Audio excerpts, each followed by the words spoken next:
Aktual hikoyalar.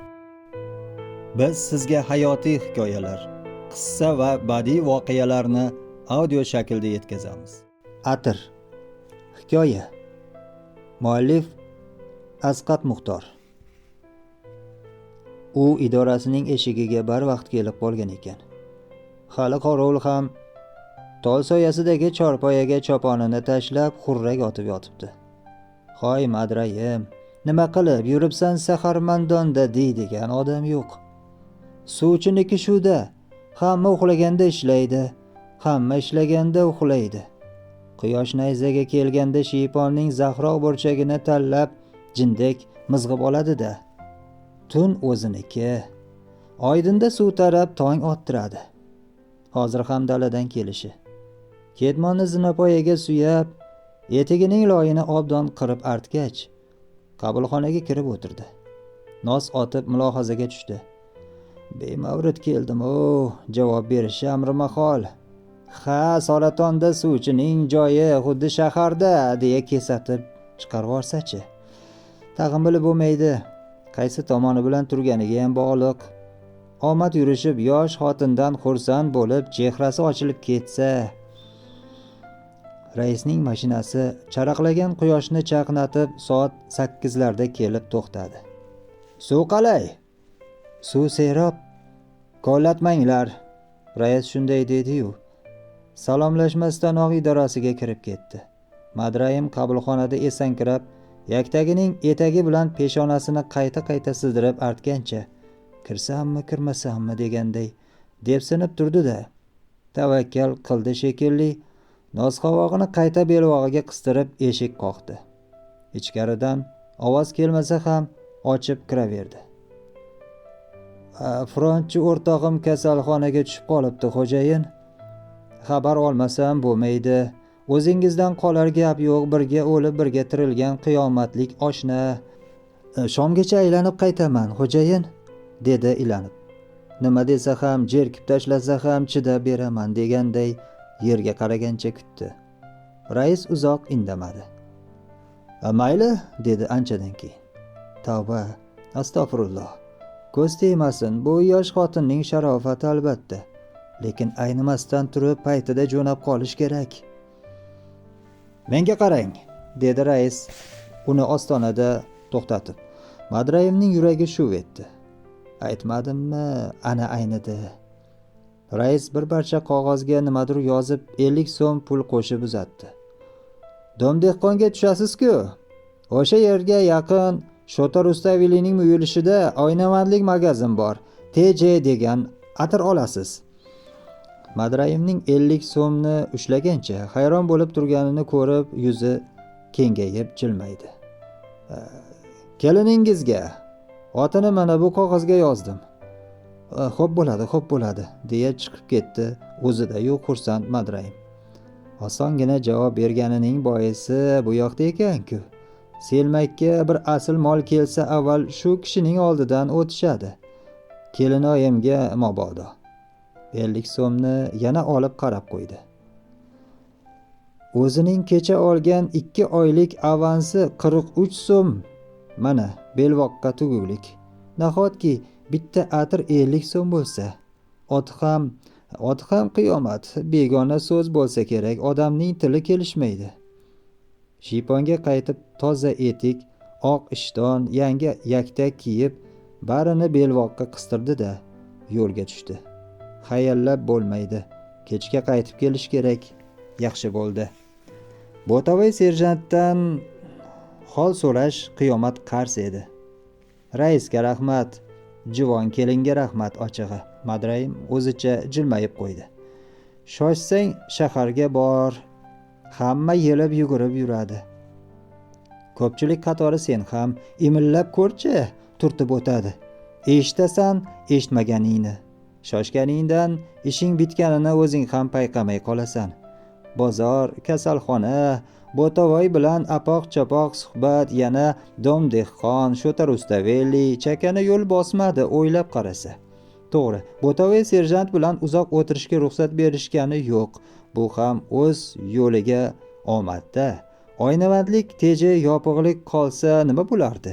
TJ degani nima degani xudo biladi. Madrayim raisning yozib berganini ichida takrorlab yana o'ziga ishonmay qog'ozni ochib boqdi. Poiso eskicha harfda yozilgan ekan. Kapitalistlarda tutganini qo'ymaydi. Hali o'sha eski alifboda o'qib yozib yurishadi. Eshikni ochishi bilan oh allaqanday xushbo'ylar dimog'iga urildi. Sotuvchi qizaloqlarni-chi, osmonda tushgan parizodlarmi bu? Qo'g'irchoqday bejirim uzun kipriklari yuziga soya solib yanoqlari yal yonib turibdi. Ayniqsa o'rtada birovi. Chilvir soch, ko'zlari teran, chashmaday qarashlari osuda. Xayrining yoshligiga o'xshab ketadi. Xudo haqqi, sal yondan qarasang, Xayrining o'zginasi-ya, iyagining chuqurchasigacha. Madrayimning esini yig'ib olishiga ancha vaqt ketdi. Atirni shu yerda sotadimi? Atir do'konida turibsiz-ku, amaki, deb chiroyli kuldi sotuvchi qiz. Ovozi o'xshamas ekan, ayniqsa hozirgi Xayrnikiga. Madrayimning qulog'iga xotinining ovozi eshitilib ketdi. "Hoy, qaysi go'rda yuribsiz? Avans qani? Bugun 20si. Olib keling bu yoqqa. Surpani qoqib, qozonni qantarib qo'yibman." Avans, oylik, maosh degan gaplar bo'lardi. Bizni avnas degani bor. Yalintirib beradi-da. Yillik hisobda yalintirmay netmay osongina chiyirib qoladi. Madrayimning xayoli ketib qolgan ekan, haligi parizodning ovozi o'ziga keltirdi. "Xizmat? Payson degan atir kerak", dedi Madrayim qog'ozdagi yozuvni zo'rg'a eslab. Qiz yelkasini qisib dugonasiga kulib qaradi. "Unaqasini eshitmaganmiz, amaki?" "Nega eshitmas ekansiz? Mana", deb Madrayim raisning qog'ozini uzatdi. Qizlar o'qib kulib yuborishdi. Keyin haliginisi sodda odamdan uzr so'raganday muloyim ovozda tushuntirdi. "Poazon deyiladi bu, amakijon. Atir nomidagi oxirgi n harfini dimog'ida chiqarib aytadi. Fransuz atri, bu juda qimmat." "Bilaman, 50 so'm", dedi Madrayim belbog'ida pulni chiqarib. Qizlar tushunishdiki, bu sodda odamga nozik xaridni bir boyvachcha buyurgan. Olib ko'rsatishdi. Kichkinagina tillarang xat bitilgan shishacha. Madrayim uni avaylab oldi. Shishacha dag'al barmoqlari orasida naq yo'qolib ketdi. Xaridor ishonqiramay qoshini chimirib uzoq boqdi. Ajabo, 50 tomchi ham kelmaydi-ku bu. Nahotki tomchisi 1 so'mdan oshiq bo'lsa. "Boshqa hech narsa olmaysizmi, amaki?" dedi haligi Xayrining yoshligiga o'xshagan qiz bo'yalgan uzun tirnoqli barmoqlarida qalamni o'ynatib. "Kelinloyimlarga ham oling, arzonrog'i bor." Xayriga atir? Madrayim xoxolab kulib yuborishiga sal qoldi. "Xayrigaya shishasi bilan urib boshingni yorar. Bugun 20si. Avnasni kutib ko'zi 4 bo'lib o'tirgandir. Pul o'rniga mana bu shishachani olib borsa, jazavasi tutib doktor chaqirishga to'g'ri keladi. Bu parizodlar nimani biladi, nimani ko'ribdi? Na ro'zg'or bularda, na bola." O'tgan 20-chislovni esladi.